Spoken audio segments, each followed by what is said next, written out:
So in today's video, we are going to get into four phenomenal books. Like, I cannot believe that I literally had four five-star books. So let's get into it. My name is Raquel.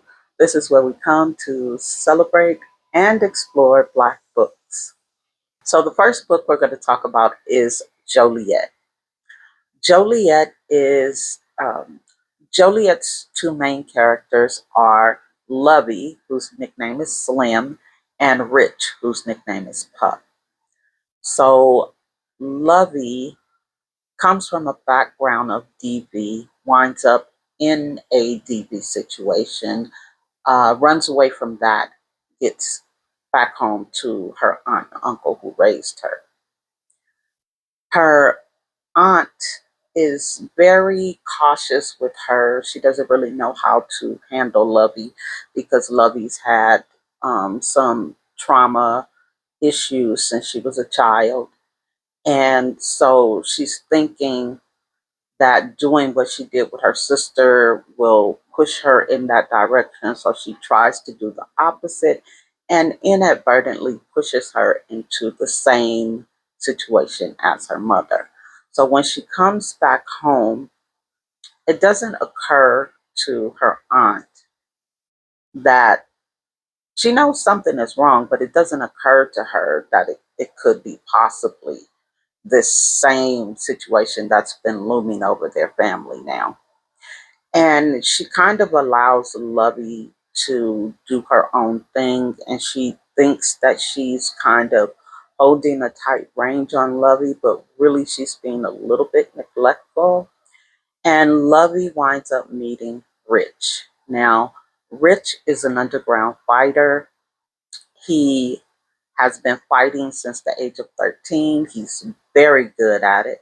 At the age of 13, he had this mishap or tragedy that has been running through his life ever since. So every time he fights, he has to give over a certain amount of money in order to keep the situation at bay. Now, Rich's father was a fighter, and if I'm not mistaken, his father was a fighter, but they are a family of men, I believe three or four generations of men who have raised their sons without a woman. And then here comes Rich's sister. Uh, Rich is always told to protect his sister. He is raised to be a fighter.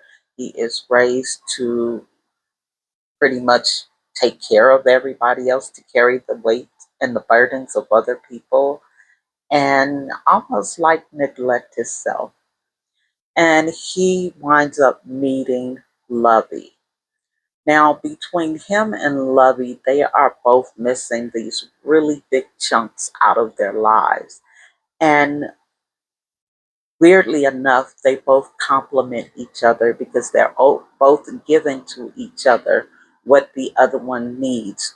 No one has in their life come along and give these two people what they need, not even in bits and pieces.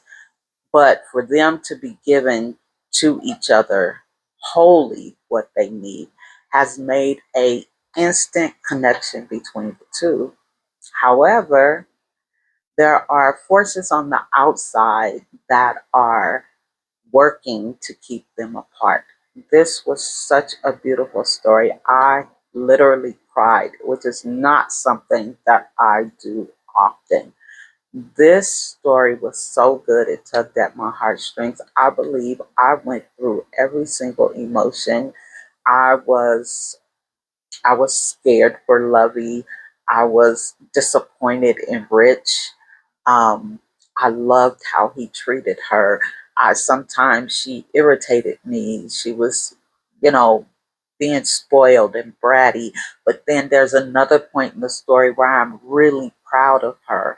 And then I go back to being scared for her and then afraid for Rich. There were so many emotions in this book. And when I say I cried, I literally tried my best to suck it up. But you know, when you don't want to cry, you have that burning sensation in your neck.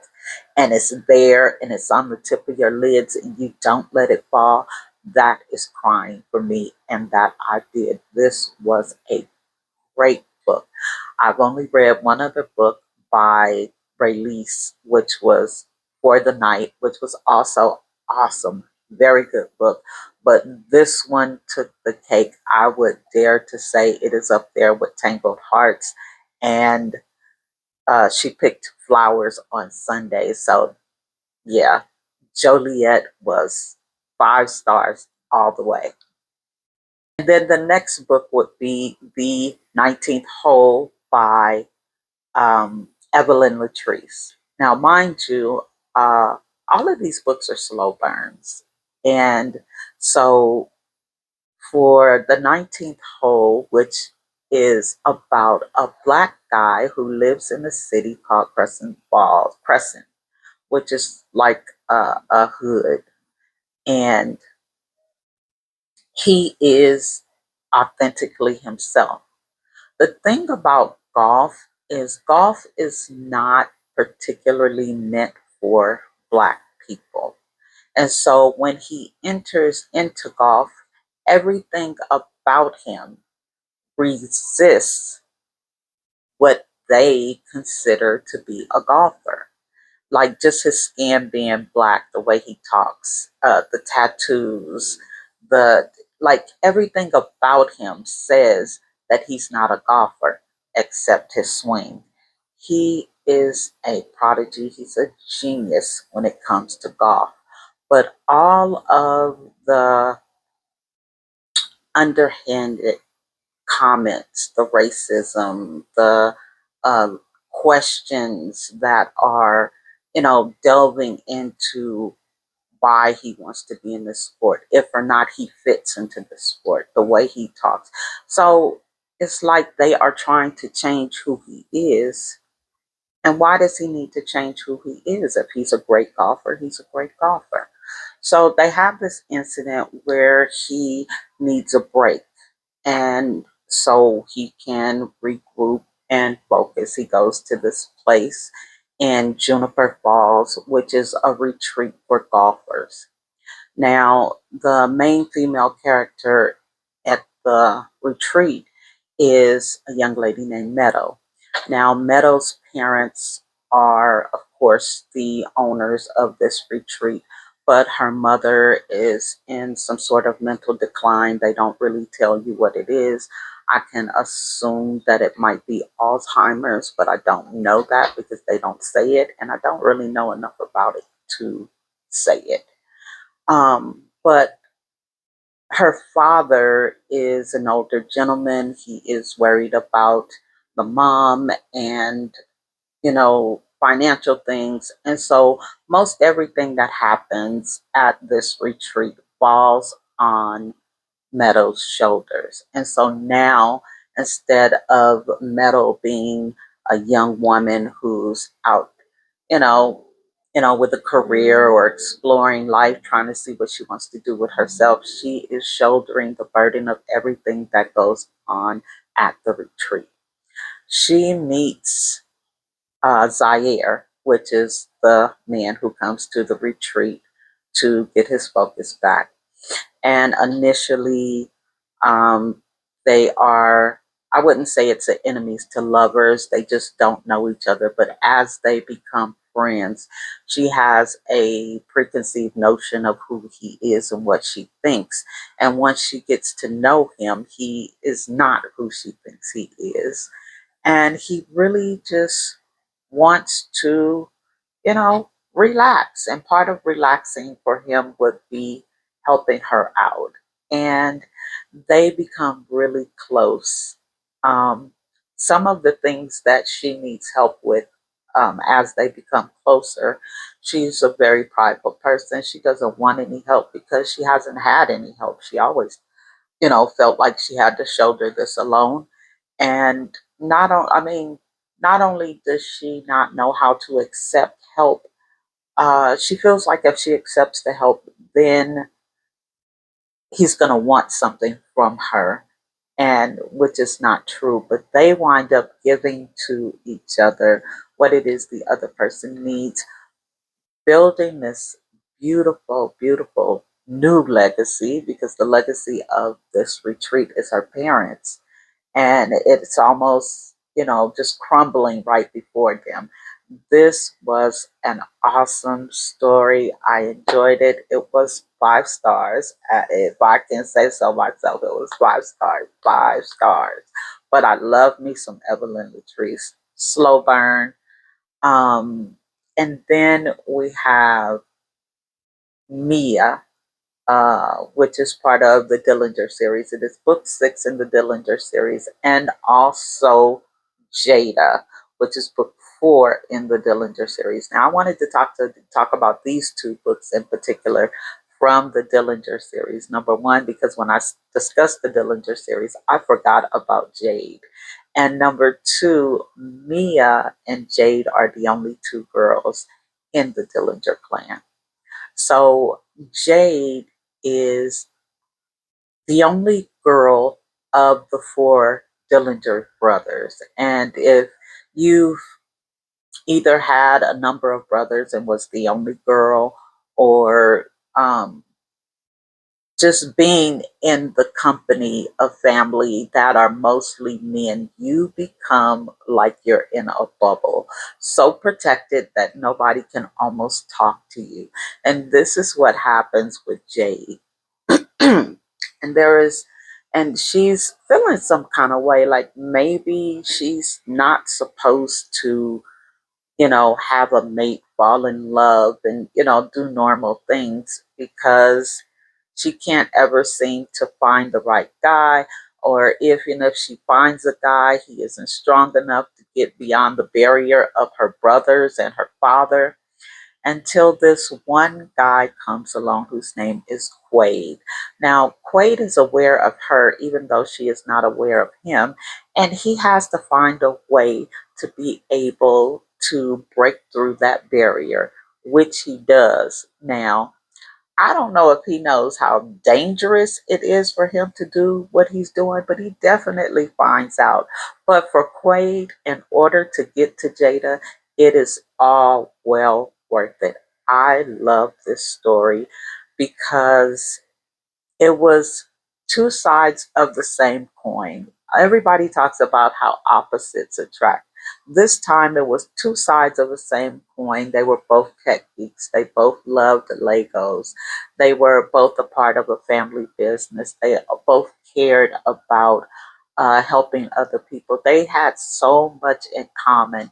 And because he's a nerd, they think that he's a punk. Nah, that wasn't it at all, because he definitely held his own. I enjoyed this book so much. This too, for me, was a 5 star read. Then we have Mia. Now, Mia is a part of the Dillinger clan. She has been holding the Dillinger name her whole life. However, she did not meet them until the age of 15. Now, her not meeting them until the age of 15 means that Mia has had to hold her own. She hasn't had backup brothers or sisters or anything up until the age of 15. So she's had to fend for herself. And she's still kind of in that mind frame, because maybe she hasn't completely bonded with them, or maybe it's because she doesn't know how deep their family ties run and how strong that bubble is they live in. And so there is this guy named Quaid. Now, I'm sorry, not Quaid, Titan. Quaid is Jada's man. Titan. Now, Titan is a part of an organization, and he comes over to the Dillinger clan. But as youngsters, Titan and Mia met, and they have been going back and forth since they were teenagers. Now they're adults. And to look at them, you would think they were arch enemies. But it is a open secret that they are together. You just never see them getting along. And Titan is now at this point where he is like, I love this woman. I do not want to keep arguing with her. This is out of hand. We need to fix this. And instead of fixing it, Mia runs across the pond. And In her running across the pond, she takes on another mission, and something super tragic happens over there. He goes to get her. And so this horrible thing actually brings them together, not initially, but it brings them together, and you start to literally see them heal their relationship and to move forward in it. Unfortunately, everybody is not able to move on and learn and heal and grow from their mistakes, but Mia and Titan are, and it is so wonderful to see. I hope you enjoy it as much as I did. I imagine that these books will stay on my mind for quite some time. I hope you enjoyed the video. Let me know if you've read anything by Release, if you have read Joliet, and how do you feel about the Dillinger series being over? Like, could we get like just one more book? I don't know what about. Maybe about how the mom and dad and the ex girlfriends of the dads, how all of them got this family together. Can we just get one more book? Anyways, I hope you enjoyed the video, and don't forget to like, comment, share, subscribe. Until next time.